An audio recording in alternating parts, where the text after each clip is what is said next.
비타민 음료 하나 드세요.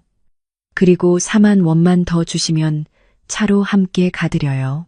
깊은 밤 고속도로 휴게소에서 들려온 여성의 제안에 최경무는 당황했습니다. 62살, 30년 경력의 베테랑 기사인 그에게 이런 일은 처음이었거든요. 마음 한구석의 외로움이 고개를 들었습니다. 병원에 누워있는 아내, 눈덩이처럼 불어나는 의료비, 그리고 혼자 견뎌야 하는 밤들. 결국 두 사람은 트럭 위로 올라탔습니다. 30분 후 실내등이 켜지자 경무는 그 자리에서 완전히 얼어붙었습니다. 40년 전 대학 시절 3년간 사랑했던 첫사랑 박은진이었습니다. 은진아, 너 정말 은진이 맞지? 이 남자와 여자에게 대체 어떤 사연이 있었던 걸까요? 그리고 이 우연한 만남이 두 사람의 인생을 어떻게 바꿔놓게 될까요?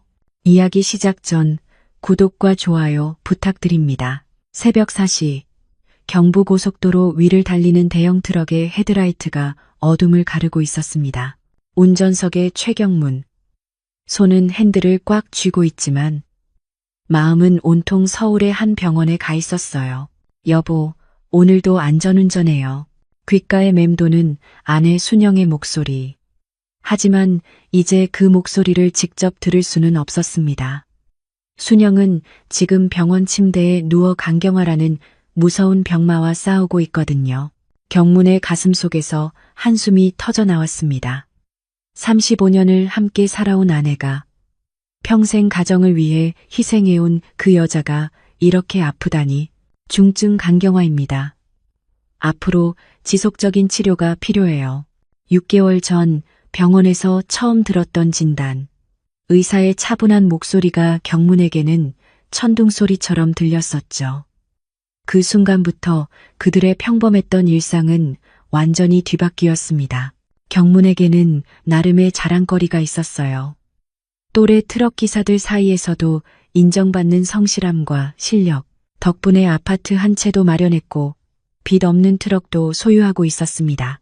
그런데 이 모든 게 무슨 소용인가요? 아내의 병 앞에서는 모든 것이 무력해 보였습니다. 병원비가 눈덩이처럼 불어났어요. 간병비까지 더하니 한 달에 드는 돈이 어마어마했습니다. 경무는 다시 고된 장거리 운행에 매달릴 수밖에 없었어요. 예전에는 가까운 거리 위주로 배차를 받았는데 이제는 거리를 따질 처지가 아니었거든요. 형님, 좀 쉬시죠. 몸이 나만하겠어요? 동료 기사 김 사장이 걱정스럽게 말했지만 경무는 고개를 저었습니다. 괜찮습니다. 일해야죠. 괜찮다고 말하지만 사실 괜찮지 않았어요. 밤새 운전하고 나면 온몸이 쑤시고 아팠습니다. 허리는 끊어질 것 같고 목과 어깨는 돌덩이처럼 굳어 있었죠. 하지만 멈출 수 없었습니다. 순영의 치료비를 벌어야 했거든요. 집으로 돌아가는 길도 예전 같지 않았어요. 현관문을 열어도 어서 오세요라고 반겨주는 목소리가 없습니다. 텅 빈 집안에는 침묵만 가득했어요. 냉장고에서 대충 찬 반찬을 꺼내 혼자 식사를 할 때면 마음 한구석이 허전하고 쓸쓸했습니다. 마주 앉던 그 자리가 이렇게 클 줄은 몰랐어요. 열심히 살았는데 왜 우리한테 이런 시련이 오는 걸까? 경무는 자주 이런 생각에 빠져들었습니다. 성실하게 살아온 자신에게, 평생 가정을 위해 헌신한 아내에게 왜 이런 고통이 찾아온 건지. 원망스러웠어요. 자식들은 모두 직장 때문에 바쁘고 각자의 인생을 살아야 했기에 경무는 부담을 주기 싫었습니다. 병원 면회 시간에 가면 순영은 항상 미안하다고 말했어요. 여보, 미안해요. 내가 이렇게 되어서. 무슨 소리예요? 아프다고 미안할 게 뭐가 있어요. 경무는 억지로 밝은 표정을 지으려 했었지만 마음은 찢어질 것 같았습니다. 아내의 야윈 얼굴을 볼 때마다 가슴이 미어졌거든요. 그렇게 하루하루가 지나갔어요. 트럭 운전석과 병원 사이를 오가는 것이 경문의 전부가 되었습니다. 웃음을 잃은 지 오래였고 마음속 깊은 곳에서는 절망감이 자라고 있었죠. 시간이 흐를수록 경무는 점점 무표정해져 갔습니다. 말수도 줄었고 동료들과의 농담에도 시큰둥한 반응만 보였어요. 이런 경문에게 곧 예상치 못한 운명의 밤이 찾아올 줄은 그때는 아무도 몰랐습니다. 병원 복도에 차가운 형광등 불빛이 경문의 지친 얼굴을 비췄습니다. 오늘도 면회 시간에 맞춰 병원을 찾았지만 순영의 상태는 나아지지 않았어요. 아니, 오히려 더 악화된 것 같았습니다. 아, 최 기사님 오셨네요. 담당 간호사가 경문을 알아보고 인사했어요. 이제 병원 직원들도 그를 낯익은 얼굴로 여기게 되었죠. 네, 아내 상태는 어때요? 오늘은 조금 힘들어 하시더라고요. 식사도 거의 못 드시고 간호사의 말에 경문의 가슴이 철렁 내려앉았습니다. 병실 문을 조심스럽게 열고 들어가니 순영이 창밖을 멍하니 바라보고 있었어요. 여보, 왔어요? 순영의 목소리는 평소보다 더 약해져 있었습니다. 경문은 침대 옆 의자에 앉으며 억지로 밝은 표정을 지었죠. 오늘 컨디션은 어때요? 그냥, 그래요. 당신은 어때요? 많이 피곤해 보이는데. 순영은 오히려 경문을 걱정했습니다. 자신이 아픈 것보다 남편이 고생하는 게 더 마음 아팠거든요. 나는 괜찮아요. 걱정 말아요. 하지만 거짓말이었어요. 경문은 하루에 서너 시간밖에 잠을 못 잤습니다. 밤늦게까지 운전하고 새벽에는 병원에 와야 했거든요. 1시간 정도 있다가 병실을 나서는 발걸음이 무거웠어요. 복도를 걸으며 경문은 생각했습니다. 이런 생활이 언제까지 계속될까? 집으로 돌아가는 길은 더욱 적막했습니다. 식탁에 혼자 앉아 있으면 텅 빈 집의 침묵이 귀를 먹먹하게 만들었어요. 35년 동안 함께 앉아 밥을 먹던 그 자리가 이렇게 쓸쓸할 줄은 몰랐습니다. 밤이 되면 더 힘들었어요. 넓은 침대에 혼자 누워 있으면 온갖 생각이 다 들었습니다. 이런 고생이 언제까지 계속될까? 순영이는 정말 나아질 수 있을까? 잠이 오지 않는 밤이면 경무는 베란다로 나가 담배를 피웠어요. 원래는 10년 전에 끊었었는데 요즘에는 스트레스 때문인지 다시 피우게 되었습니다. 내가 대체 뭘 잘못했나? 한밤중 홀로 중얼거리는 소리는 쓸쓸하기만 했죠. 성실하게 살아온 자신에게 왜 이런 시련이 찾아온 건지 아무리 생각해도 답이 나오지 않았습니다. 매일 같은 일과 매일 같은 상황, 더 나아질 것도 없는 똑같은 하루의 반복이었어요. 그렇게 일주일이 지난 어느 추운 겨울밤이었습니다. 경무는 부산에서 화물을 싣고 서울로 올라가는 길이었어요. 대형 세탁기와 냉장고들을 가득 실은 무거운 짐 때문에 평소보다 속도를 낼 수 없었습니다. 시계를 보니 밤 11시가 넘어 있었어요.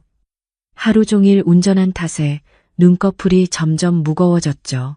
이러면 안 되는데. 경무는 고개를 좌우로 흔들며 잠을 쫓으려 했지만 소용없었어요. 졸음운전은 목숨과 직결되는 문제입니다. 30년 경력의 베테랑 기사로서 무리해서는 안 된다는 걸 누구보다 잘 알고 있었거든요. 경부고속도로 중간쯤 작은 졸음 쉼터가 보였습니다. 그리 크지 않은 휴게소였지만 트럭이 몇 대 세워져 있었어요. 경문도 천천히 트럭을 몰고 쉼터로 들어갔습니다. 엔진을 끄니 갑자기 정적이 찾아왔어요. 다른 트럭들도 불이 꺼져 있는 걸 보니 기사들은 모두 잠든 모양이었습니다. 경무는 트럭에서 내려 자판기 앞으로 걸어갔어요. 차가운 겨울바람이 뺨을 스쳤습니다. 뜨거운 커피 한 캔을 뽑아들고 근처 벤치에 앉았죠. 후, 김이 모락모락 나는 커피를 한 모금 마시니 얼어붙었던 몸이 조금씩 녹는 것 같았어요. 하지만 마음의 추위는 여전했습니다. 이런 순간이면 항상 순영 생각이 났어요. 지금쯤 병원에서 잠들어 있겠지. 혼자서도 괜찮을까? 걱정이 되었습니다. 간병인이 있긴 하지만 남편인 자신이 옆에 없으면 불안해할 텐데 말이죠. 그때였습니다. 어둠 속에서 누군가가 걸어오는 모습이 보였어요.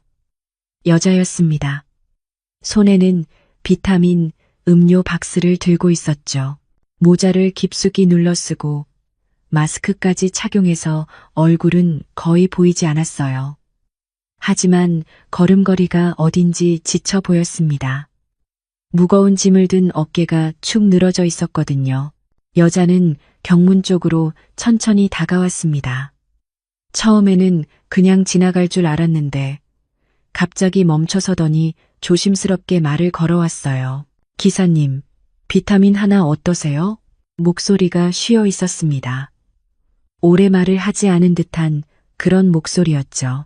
경무는 당황했어요. 이런 늦은 시간에 졸음 쉼터에서 비타민을 파는 사람이 있다니 처음 보는 일이었거든요. 아, 괜찮습니다. 경무는 정중하게 거절했습니다. 하지만 여자는 포기하지 않았어요. 조금 더 가까이 다가오더니 더욱 작은 목소리로 말했습니다. 기사님, 힘나게 해드릴게요. 단돈 4만 원이면 차 안까지 동행해드려요. 시간은 30분 정도고요. 경무는 깜짝 놀랐습니다. 그런 제안을 받을 줄은 전혀 예상하지 못했거든요. 순간적으로 얼굴이 뜨거워졌어요. 뭐라고요? 죄송합니다. 그냥 생계가 어려워서요. 무시하시고 지나가셔도 됩니다. 여자의 목소리에는 절박함이 서려 있었습니다. 마스크 위로 드러난 눈빛만 봐도 얼마나 힘든 처지인지 느껴졌어요.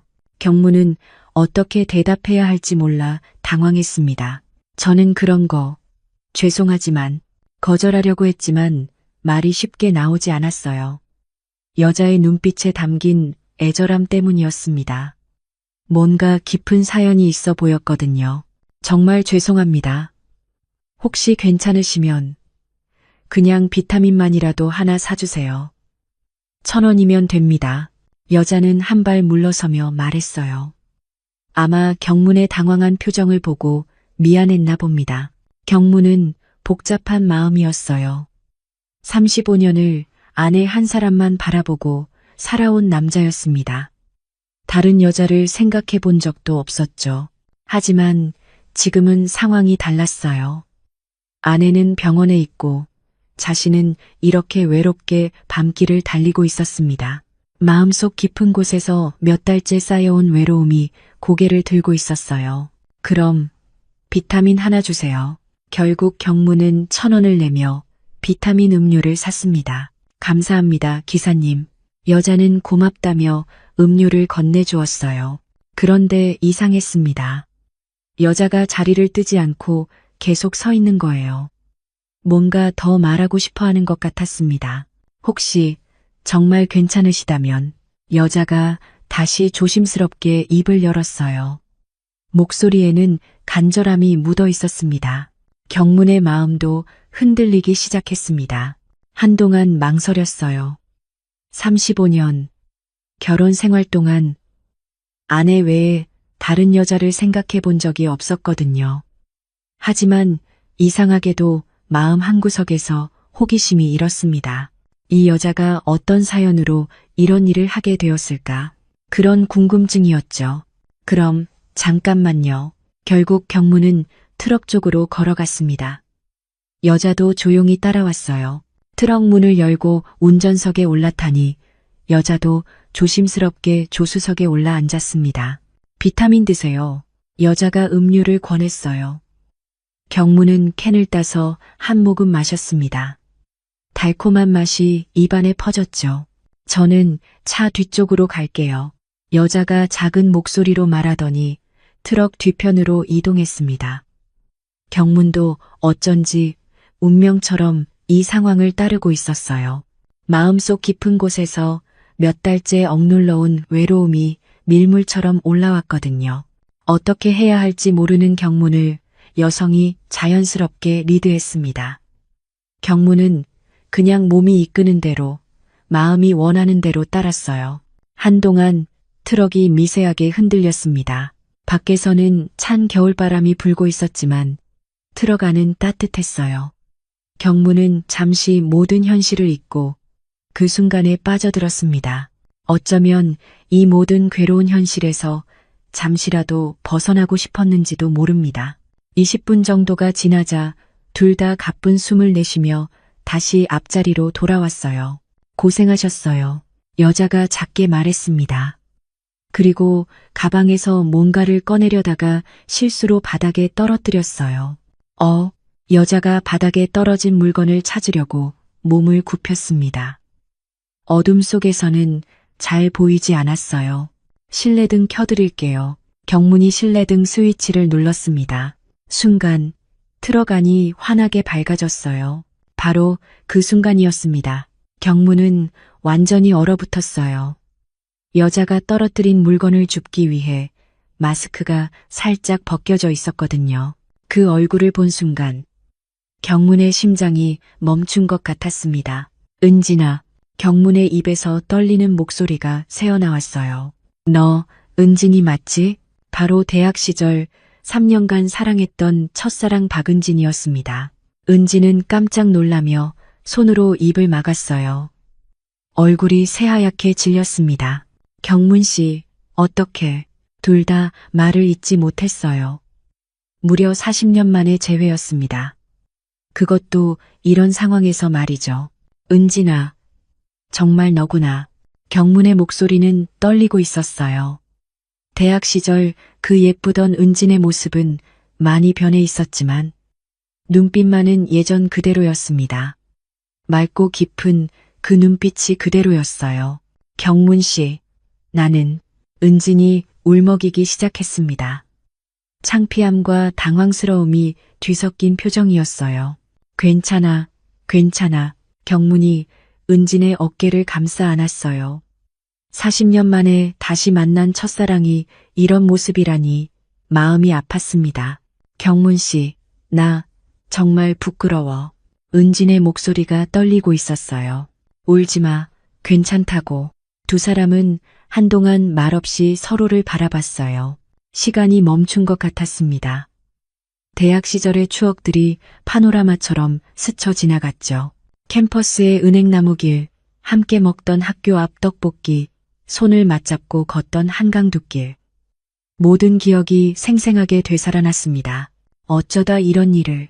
경문이 조심스럽게 물었어요. 은지는 고개를 떨구며 한참을 망설였습니다. 어디서부터 말해야 할지 모르겠다는 표정이었어요. 말하려면 사연이 길어. 시간 있어. 천천히 말해봐. 경문의 목소리는 따뜻했어요. 첫사랑에 대한 그리움과 안쓰러움이 뒤섞여 있었습니다.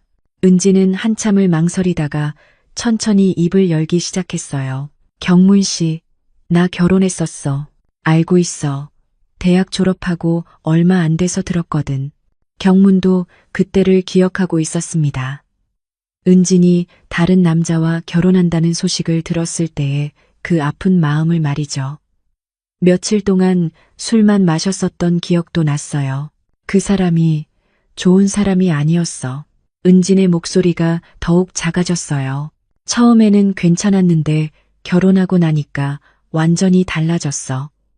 술 마시고 들어와서는 매일 때리고 깨부수고.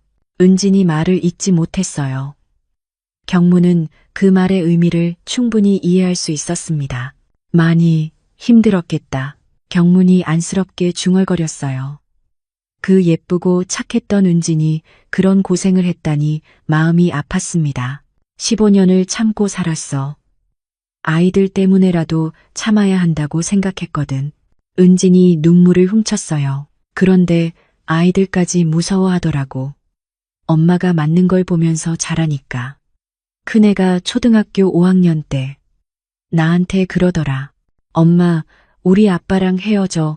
그 말을 듣는 순간 정말 가슴이 찢어지는 것 같았어. 그래서 결국 이혼한 거구나. 응, 잘했어. 그런 남자랑은 헤어지는 게 맞아. 경문이 은진의 손을 꽉 잡아주었어요. 따뜻한 온기가 전해졌습니다. 그런데 이혼하고 나니까 더 힘들었어. 아이들을 혼자 키워야 했거든. 별의별 일을 다 해봤지. 식당 일도 하고, 청소 일도 하고, 마트 캐셔도 하고. 은진의 이야기는 계속되었어요. 이혼 후 혼자서 두 아이를 키우며 살아온 지난 20여 년의 세월이 얼마나 고단했는지 알 수 있었습니다. 새벽 5시에 일어나서 밤 10시에 들어오는 생활을 몇 년씩 했어. 아이들 학비 벌고 생활비 벌려고 정말 죽을 맛이었어. 경무는 조용히 듣고 있었어요. 은진의 고된 세월을 생각하니 가슴이 먹먹했습니다. 그런데 큰애가 대학 갈 때쯤 누군가 내게 도박을 가르쳐줬어. 설마. 경문의 표정이 어두워졌어요. 처음에는 작은 돈으로 시작했는데 사는 게 하도 힘들다 보니까 나도 모르게 빠져버렸어. 이기면 아이들 학비도 벌고 우리 생활도 나아질 거라고 생각했는데. 은진이 고개를 떨구며 말했습니다. 결국 다 잃었어. 빚까지 지게 되었고 몇 천만 원씩 빚이 불어나니까 정말 죽고 싶었어. 은진아. 경문이 은진을 꼭 안아주었어요. 첫사랑이 이렇게 고생했다는 사실이 마음을 아프게 했습니다. 아이들한테는 미안하고 빚쟁이들은 계속 찾아오고 그래서 결국 여기까지 오게 된 거야. 은진의 목소리는 이제 거의 들리지 않을 정도로 작아졌어요. 살아남으려고 여기까지 왔어. 부끄럽지만 다른 방법이 없었어. 은진은 울음을 토해내듯 흐느껴 울고 있었습니다. 미안해, 은진아. 내가 몰랐구나. 경문도 눈시울이 붉어졌어요. 자신이 순영과 행복하게 살 때 은진은 이런 고생을 하고 있었던 거였습니다. 아니야. 당신이 미안할 게 뭐가 있어. 모든 게 내 선택이었어. 은진이 고개를 저었어요. 하지만 목소리에는 깊은 절망이 묻어 있었습니다. 아이들은 어떻게 됐어? 아이들은 다들 직장 다니고 있어. 하지만 이런 상황은 몰라. 말할 수가 없어. 그럼 혼자서 이런 생활을. 응, 2년째야. 은진의 대답에 경무는 할 말을 잃었어요. 2년이라는 시간 동안 은진이 얼마나 힘들었을지 상상이 되지 않았습니다. 당신은 어때? 행복하게 살고 있지? 은진이 오히려 경문을 걱정하며 물었어요. 다른 사람을 걱정할 여유가 있을까 싶었는데 그게 은진의 성격이었어요. 예전부터 남을 먼저 챙기는 사람이었거든요. 경문은 잠시 망설였습니다. 자신의 상황을 말해야 할까 고민이 되었거든요. 나도 요즘 힘들어. 경문이 조심스럽게 입을 열었어요. 아내의 병에 대해, 외로운 일상에 대해, 쌓여가는 병원비에 대해 천천히 이야기하기 시작했습니다. 아내가 간경화라고 지금 병원에 입원해 있어. 6개월째야. 그랬구나. 많이 힘들겠다. 매일 병원 가고 밤에는 혼자 집에 있고. 정말 외로워.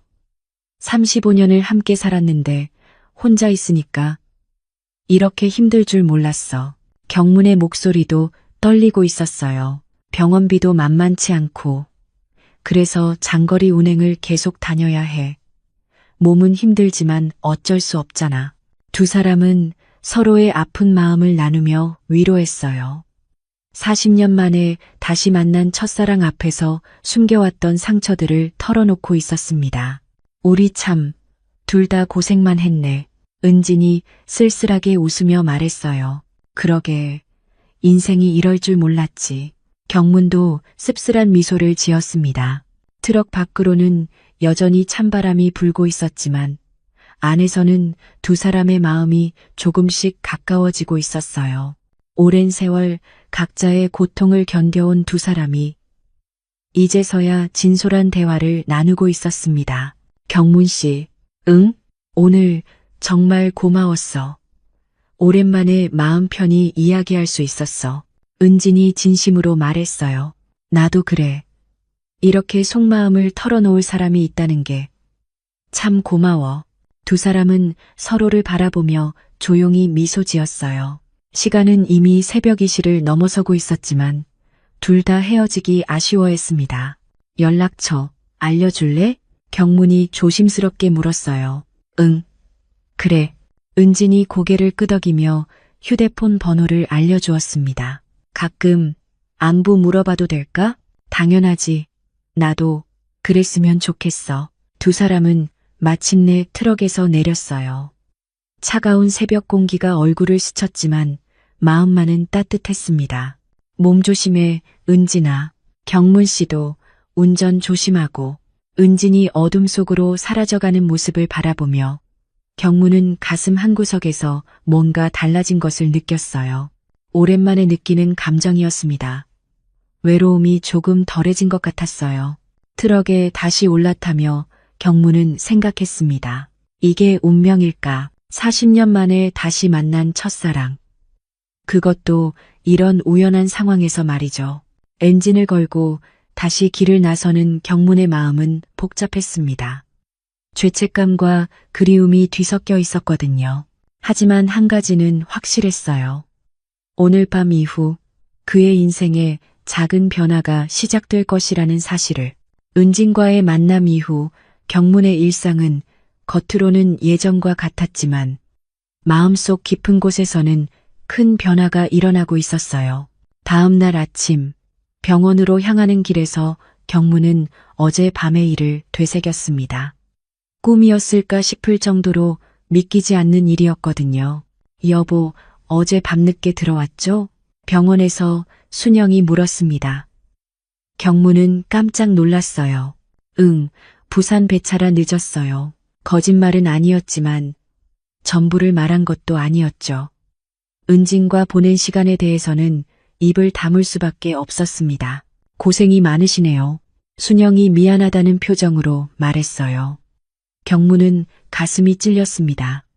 아내가 이렇게 아파서 고생하는데 자신은 다른 여자를 생각하고 있다니요. 병원을 나와 집으로 돌아가는 길, 경문은 복잡한 마음이었어요. 죄책감과 그리움이 뒤섞여 있었습니다. 은진의 애절한 눈빛이 자꾸 떠올랐거든요. 집에 도착해서 휴대폰을 보니 문자 메시지가 와 있었어요. 모르는 번호였지만 누구인지는 알 수 있었습니다. 경문 씨, 오늘 정말 고마웠어요. 오랜만에 마음 편히 이야기할 수 있었어요. 은진이 보낸 메시지였어요. 경문은 한참을 망설이다가 답장을 보냈습니다. 나도 그래요. 몸 조심하고. 짧은 메시지였지만 보내고 나니 마음이 따뜻해졌어요. 오랜만에 누군가와 진솔한 대화를 나눈 기분이었습니다. 그날 밤부터 두 사람은 가끔씩 문자를 주고받기 시작했어요. 오늘 병원 갔다 왔어요. 아내 상태가 좀 나빠져서 걱정이에요. 많이 힘들겠어요. 나도 엄마 돌아가실 때 그랬었거든요. 그래서 그 심정 알아요. 은진의 위로가 경문에게는 큰 힘이 되었어요.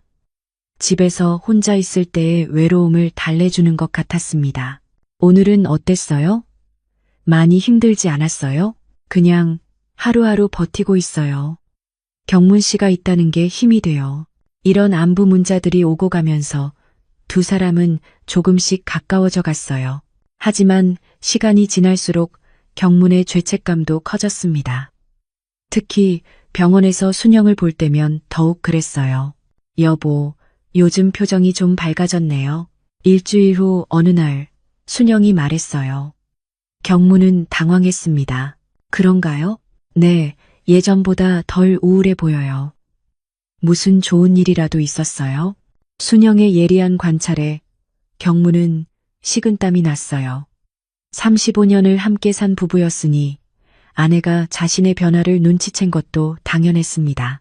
별일 없어요. 그냥 날씨가 좀 풀려서 그런가 봐요. 애매하게 둘러댔지만 순영의 눈빛에는 의심이 서려 있었어요. 며칠 후 경문은 용기를 내어 은진에게 만나자는 문자를 보냈습니다. 시간 되면 잠깐 만날 수 있을까요? 할 말이 있어요. 네. 어디서 만날까요? 이번에는 낮에 잠깐 시간을 내서 근처 조용한 카페에서 만나기로 했어요. 약속 장소에 도착한 경문은 먼저 와서 기다리고 있는 은진을 봤습니다. 모자를 쓰고 마스크를 착용한 채였지만 그래도 어젯밤과는 다른 모습이었어요. 요즘 어때? 그냥 하루하루 버티고 있어요. 은지는 여전히 지쳐 보였지만 경문과 대화할 때만큼은 조금 밝아지는 것 같았어요. 경문 씨, 나 당신 만나고 나서 조금 힘이 생겼어요. 완전히 혼자라고 생각했는데 그래도 나를 기억해주는 사람이 있다는 게 정말 위로가 돼요. 나도 그래요. 요즘 많이 외로웠거든요. 두 사람은 서로를 바라보며 조용히 미소 지었어요. 하지만 그 미소 뒤에는 복잡한 감정들이 숨어 있었습니다. 은진아, 응? 이런 말 하면 안 되겠지만 너를 다시 만나게 되어서 기뻐요. 이상하게 들릴 수도 있지만 이렇게 마음을 터놓고 이야기할 수 있는 사람이 있다는 게 감사해요. 경문이 솔직한 마음을 털어놓았어요. 나도 마찬가지예요. 이런 상황에서 만났지만 경문 씨를 다시 볼 수 있어서 다행이에요. 은진도 진심을 말했습니다. 두 사람은 1시간 정도 대화를 나눈 후 헤어졌어요.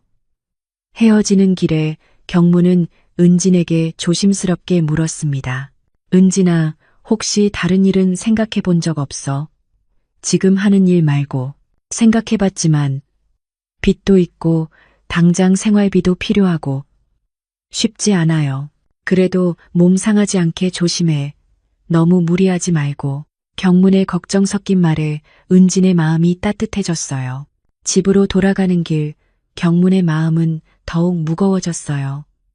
은진을 만나면 위로가 되지만 동시에 아내에 대한 죄책감도 커졌거든요. 내가 지금 뭘 하고 있는 거지? 경문은 자책했습니다. 아내가 병원에서 고생하고 있는데 자신은 다른 여자와 만나고 있다니요. 하지만 그렇다고 해서 은진을 포기할 수도 없었어요. 오랜 외로움 속에서 만난 유일한 위로였거든요. 마음 한구석에서는 대학 시절의 감정이 다시 살아나고 있었습니다. 그런 갈등 속에서 며칠이 더 지났어요. 그리고 어느 날 병원에서 순영이 직접적으로 물어왔습니다. 경문을 한참 쳐다보던 순영은 힘겹게 입을 열었어요. 여보, 혹시 다른 사람이 있어요? 순간 경문은 숨이 멎는 것 같았어요. 아내의 날카로운 눈빛이 자신을 꿰뚫어 보고 있었습니다. 무슨 소리예요? 부정했지만 목소리가 떨리고 있었어요. 35년을 함께 산 아내는 이미 모든 걸 눈치챈 것 같았습니다. 여보, 거짓말하지 마세요. 35년을 같이 산 사이인데 내가 모르겠어요? 순영의 목소리는 약했지만 확신에 차 있었습니다. 경무는 더 이상 부정할 수 없다는 것을 알았어요. 여보, 누구예요? 어떤 사람이에요? 순영이 조용히 물었습니다. 화를 내거나 소리를 지르지 않았어요. 오히려 담담했습니다. 경무는 한참을 망설였습니다. 어떻게 말해야 할지 몰랐거든요. 대학 때 알던 사람이에요. 일하다가 우연히 만났어요. 첫사랑이군요. 순영이 알고 있다는 듯이 말했어요. 경문이 대학 시절 사랑했던 사람 이야기를 예전에 들었던 모양입니다. 여보, 미안해요. 정말 미안해요. 경문이 고개를 숙였습니다. 아내 앞에서 이렇게 작아지기는 처음이었어요. 미안하다고 하지 마세요. 나도 알고 있었어요. 당신이 얼마나 외롭고 힘들었는지. 순영이 경문의 손을 잡았습니다. 차가운 손이었지만 따뜻함이 느껴졌어요. 내가 이렇게 아프면서 당신 혼자 모든 걸 감당하게 했잖아요. 얼마나 힘들었을까. 그런 게 아니에요. 당신 잘못이 아니라고요. 여보, 들어봐요. 순영이 경문을 바라보며 말했습니다. 나 얼마 남지 않았어요. 의사 선생님이 그러시더라고요. 무슨 소리예요? 치료받으면 나아져요. 경문이 당황하며 말했지만 순영은 고개를 저었어요. 아니에요. 내 몸은 내가 제일 잘 알아요. 몸이 점점 말을 안 들어요. 순영의 목소리는 평온했습니다. 이미 받아들인 것 같았어요. 그러니까 부탁이 있어요. 내가 떠나더라도 당신 혼자 살지 말아요. 여보, 좋은 사람 만나서 행복하게 사세요. 그래야 나도 편하게 갈 수 있어요. 순영이 미소를 지으며 말했습니다. 그것이 그녀의 마지막 소원이었어요. 경무는 눈물이 쏟아졌습니다. 35년을 함께한 아내의 마지막 축복을 받고 있었거든요. 그로부터 일주일 후, 순영은 조용히 세상을 떠났습니다. 마지막까지 경문의 손을 꼭 잡고 있었어요. 그리고 마지막 순간에 작은 목소리로 말했습니다. 외롭게 살지 말아요. 그것이 순영의 마지막 말이었어요. 장례식은 조용히 치러졌습니다. 자식들과 동료 기사들, 그리고 동네 사람들이 조문을 왔지만 경무는 멍한 상태였어요. 35년을 함께한 반려자를 잃은 충격이 너무 컸거든요. 형님, 힘내세요. 형수님이 좋은 곳 가셨을 거예요. 동료들이 위로했지만 경문에게는 아무것도 들리지 않았습니다. 장례를 치른 후 한 달 동안 경문은 집안에만 있었어요. 아무것도 하고 싶지 않았습니다. 밥도 제대로 먹지 않고 술만 마셨죠. 냉장고는 비어가고 집안은 점점 더러워졌어요. 면도도 하지 않아서 수염이 덥수룩하게 자랐습니다. 형님, 이러시면 안 됩니다. 이러면 형수님이 걱정하실 거예요. 동료 기사들이 찾아와서 걱정했지만 경문은 반응이 없었어요. 은진으로부터 연락도 왔었습니다. 경문 씨, 소식 들었어요. 정말 힘들겠어요. 언제든 연락하세요. 하지만 경문은 답하지 않았어요. 죄책감 때문에 은진과 연락할 엄두가 나지 않았거든요. 내가 다른 여자를 만나는 바람에 순영이가 마음 아파하지 않았을까? 자책감이 그를 더욱 깊은 우울의 늪으로 빠뜨렸습니다. 그렇게 무너진 채로 지내던 어느 날 밤, 경무는 갑자기 밖으로 나갔습니다. 트럭에 올라타서 무작정 운전하기 시작했어요. 어디로 가야 할지 몰랐지만 그냥 달렸습니다. 마치 모든 것으로부터 도망치고 싶은 것처럼 말이죠. 그러다 보니 자연스럽게 그 졸음 쉼터에 도착해 있었어요. 한 달 전, 은진과 처음 만났던 그곳이었습니다. 트럭에서 내려 벤치에 앉았어요. 차가운 바람이 얼굴을 스쳤지만 아무것도 느껴지지 않았습니다. 이제 어떻게 살아야 하지? 막막했어요. 35년을 함께 살아온 사람이 없으니 앞으로 뭘 해야 할지 모르겠었습니다. 그때였습니다. 경문 씨, 익숙한 목소리가 들려왔어요. 고개를 들어보니 은진이 서 있었습니다. 은진아, 정말 많이 힘드셨죠? 은진도 경문을 알아봤습니다. 한 달 만에 보는 경문은 많이 초췌해져 있었어요. 살도 빠지고 수염도 덥수룩하게 자라 있었습니다. 은진이 조심스럽게 경문 옆에 앉았어요. 많이 힘들었지? 응, 정말 힘들었어. 경문이 솔직하게 대답했습니다. 그리고 지난 한 달 동안의 일들을, 순영의 마지막 말들을 은진에게 털어놓았어요. 아내분께서 그렇게 말씀하셨구나. 은진의 눈에도 눈물이 고였습니다. 경문 씨, 나도 사실은 그 이후로 계속 당신을 그리워했어요. 은진이 조심스럽게 고백했어요. 당신을 다시 만난 게 내 인생에서 유일한 위로였거든요. 그런데 연락이 없으니까 혹시 내가 실수했나 싶어서 걱정이 많이 됐어요. 미안해. 정말 미안해. 아니에요. 충분히 이해해요. 나라도 그랬을 거예요. 두 사람의 눈에서 눈물이 흘러내렸습니다. 오랜 세월, 각자의 고통을 견뎌온 두 사람이 이제서야 진정으로 마음을 나누고 있었어요. 은진아, 응? 우리 다시 시작해볼까? 경문이 떨리는 목소리로 말했습니다. 아내를 보내고 나니까 내가 정말 무너질 것 같아. 너무 힘들어. 순영이도 혼자 살지 말라고 했고, 경문의 목소리는 간절했어요. 글쎄, 정말 괜찮을까? 은진이 불안한 표정으로 물었습니다. 경문의 제안이 고마웠지만 동시에 두려웠어요. 자신 같은 사람이 경문의 새 출발에 도움이 될 수 있을지 확신이 서지 않았거든요. 괜찮아. 순영이도 그렇게 말했어. 혼자 살지 말라고. 경문이 은진의 손을 꼭 잡으며 말했습니다. 하지만 나는 이런 일을 해왔잖아요. 당신 앞에 서기 부끄러워요. 그런 건 중요하지 않아. 살아남기 위해서 한 일이잖아. 누가 뭐라고 할 권리가 있어? 경문의 따뜻한 말에 은진의 마음이 조금씩 열렸어요. 오랜만에 느끼는 진짜 위로였습니다. 내가 정말 그럴 자격이 있을까요? 있어. 당연히 있어. 우리 나이가 60을 넘었지만 사랑에는 나이가 없다잖아. 경문의 확신에 찬 목소리를 듣고 은진도 조금씩 용기를 냈어요. 그럼 정말 괜찮을까요? 응. 함께 새로 시작해보자. 두 사람은 그날부터 새로운 계획을 세우기 시작했어요. 무엇보다 은진이 지금 하고 있는 일을 그만두는 게 우선이었습니다. 경문이 도와주겠다고 했거든요. 뭘 하고 싶어? 글쎄, 요리하는 걸 좋아하긴 해요. 그럼 분식집 어때? 작은 거라도 차려보자. 정말요? 잘할 수 있을까요? 당연하지. 대학 때 내가 해준 라면이 얼마나 맛있었는데. 경문의 농담에 은진이 오랜만에 환하게 웃었어요. 진짜 웃음이었습니다. 그럼 한번 해볼까요? 그래, 함께 해보자. 두 사람은 손을 맞잡고 새로운 꿈을 그려보기 시작했습니다. 한 달 후 작은 분식집이 문을 열었어요.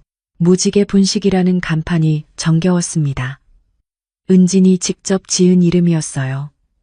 힘들었던 시간을 지나 이제 새로운 희망을 품는다는 의미였습니다. 손님, 어서 오세요. 은진이 밝은 목소리로 손님을 맞았습니다.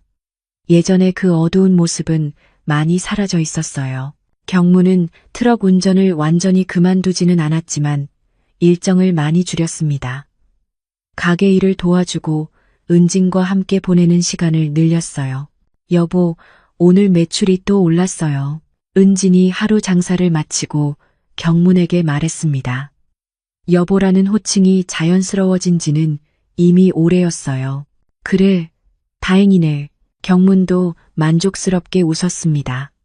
작은 가게였지만 동네 사람들이 자주 찾아주었거든요. 사장님, 김밥이 정말 맛있어요. 비법이 뭐예요? 단골 손님이 물어보면 은지는 항상 이렇게 대답했어요. 사랑으로 만들어서 그래요. 농담 같지만 진심이었습니다. 경문과의 새로운 사랑이 은진에게 활력을 주었거든요. 명절이 되면 두 사람은 함께 순영의 산소를 찾았어요. 은진이 직접 만든 음식들로 제사상을 정성스럽게 차렸습니다. 처음에는 어색했지만 이제는 자연스러웠어요. 순영 씨 안녕하세요. 제가 경문 씨 잘 돌봐드릴게요.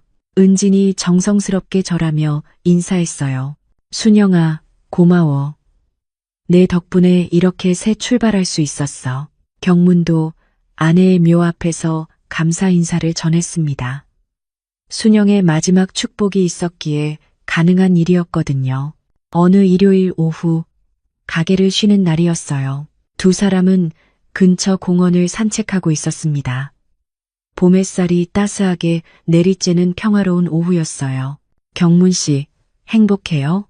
당연하지. 너는? 나도 정말 행복해요. 이렇게 평범하게 살 수 있는 날이 올 줄 몰랐어요. 은진이 경문의 팔짱을 끼며 말했어요. 예순을 넘은 나이였지만 마치 젊은 연인 같았습니다. 공원 벤치에 앉아 있는데 지나가던 할머니 한 분이 말을 걸어왔어요. 어머, 부부 사이 참 좋아 보이시네요. 몇 년 차세요? 아, 저희는. 경문이 당황해하자 은진이 자연스럽게 대답했어요. 새로 시작한 지 1년 정도 됐어요. 아, 황혼 재혼이시구나. 요즘 그런 분들 많이 보는데 참 보기 좋아요. 나이 들어서도 사랑하는 사람이 있다는 게 얼마나 소중한데요. 할머니가 환하게 웃으며 지나갔어요. 사람들이 우리 보고 뭐라고 할까 걱정했는데 은진이 조심스럽게 말했어요. 상관없어. 우리가 행복하면 그만이야. 너와 내 인생이잖아. 경문이 자신있게 대답했습니다. 이제는 남의 시선 따위 신경 쓰지 않았어요. 저녁에 집으로 돌아가면서 경문은 생각했습니다. 인생이 이렇게 변할 줄은 몰랐다고. 아내를 잃은 슬픔은 여전히 마음 한구석에 있지만 은진과의 새로운 사랑이 그 상처를 조금씩 아물게 해주고 있었어요. 경문 씨, 고마워요. 집 앞에 도착해서 은진이 말했어요. 뭘 고맙다고 그래? 다시 살 수 있게 해줘서, 나 같은 사람한테 기회를 줘서. 바보야. 내가 더 고맙지. 두 사람은 서로를 바라보며 미소 지었어요. 지나온 세월의 아픔들이 이제는 더 소중한 사랑을 만들어주는 밑거름이 된 것 같았습니다. 이런 게 운명인 건가? 경문이 하늘을 올려다보며 중얼거렸어요. 예순이 넘어서야 깨달은 진실이었습니다. 황혼이 물든 하늘 아래 두 사람은 손을 맞잡고 집으로 들어갔습니다. 비록 늦은 나이에 시작된 두 번째 사랑이었지만 그래서 더욱 소중하고 간절했어요. 멀리서 은진의 웃음소리가 들려왔습니다. 오랫동안 잃어버렸던 그 맑은 웃음이 이제는 매일 들을 수 있게 되었어요. 경문도 덩달아 미소 지었습니다. 그렇게 두 사람의 새로운 인생이 시작되었습니다. 6개월 후 무지개 분식은 동네에서 없어서는 안 될 맛집이 되었어요. 사장님, 오늘도 김밥 10줄 포장이요. 네, 금방 싸드릴게요. 은지는 손님들에게 항상 밝은 미소를 보였어요. 과거의 어두운 그림자는 완전히 사라져 있었습니다. 경문도 가게 일을 도우며 제2의 인생을 살고 있었어요. 트럭 운전은 가끔씩만 하고 대부분의 시간을 은진과 함께 보냈습니다. 여보, 오늘 정말 바빴네요. 하루 장사를 마치고 은진이 말했어요. 그래도 좋잖아. 손님들이 많이 찾아주니까. 맞아요. 예전에는 하루하루가 그냥 버티는 거였는데 이제는 매일이 기대가 돼요. 은진의 말에 경문이 고개를 끄덕였어요. 그날 저녁 두 사람은 가게 앞 벤치에 나란히 앉아 있었습니다. 은진아, 응? 우리 정말 잘했지? 뭐려? 다시 시작하기로 한 거 말이야. 당연하죠. 당신 덕분에 저는 새로운 삶을 살 수 있게 됐어요. 나도 마찬가지야. 순영이가 마지막에 혼자 살지 말라고 했을 때는 무슨 뜻인지 몰랐는데 이제야 알 것 같아. 경문이 은진의 손을 잡으며 말했어요. 사랑이 꼭 젊을 때만 하는 게 아니구나. 이 나이에도 이렇게 설레고 행복할 수 있다는 게 신기해. 저도요. 60이 넘어서 이런 감정을 느낄 줄 몰랐어요. 두 사람은 조용히 웃었어요. 저 멀리 석양이 지고 있었습니다. 황혼 무렵의 하늘이 아름답게 물들어 있었어요. 마치 그들의 인생처럼 말이죠. 늦었지만 아름다운 새로운 시작이었습니다. 경문 씨, 응? 앞으로도 계속 행복하게 살자요. 당연하지. 우리 함께 늙어가자. 두 사람의 약속이 저녁 공기에 스며들었어요. 그렇게 두 사람의 황혼 사랑 이야기는 계속되고 있습니다. 세상 끝에 서 있다고 생각했을 때 나타난 인연. 40년 만에 다시 만난 첫사랑. 그리고 서로의 상처를 어루만지며 시작된 새로운 사랑. 사랑이 아니어도 괜찮습니다. 때로는 한 번의 진심 어린 만남이 멈춰버린 인생의 시계를 다시 움직이게 하거든요. 나이가 많다고, 상처가 있다고, 과거가 복잡하다고 해서 새로운 시작을 포기할 필요는 없습니다. 인생의 어느 순간에든 다시 일어설 수 있는 용기만 있다면 여러분의 새벽도 분명히 올 것입니다. 오늘의 사연 어떠셨나요? 황혼 무렵에 만난 두 번째 사랑. 하지만 그 어떤 사랑보다도 진실하고 따뜻한 사랑이었습니다. 여러분이라면 이 상황에서 어떻게 하셨을까요? 재밌게 들으셨다면 구독과 좋아요 꼭 눌러주시고 주인공들에게 힘찬 응원의 댓글도 많이 남겨주세요. 감사합니다.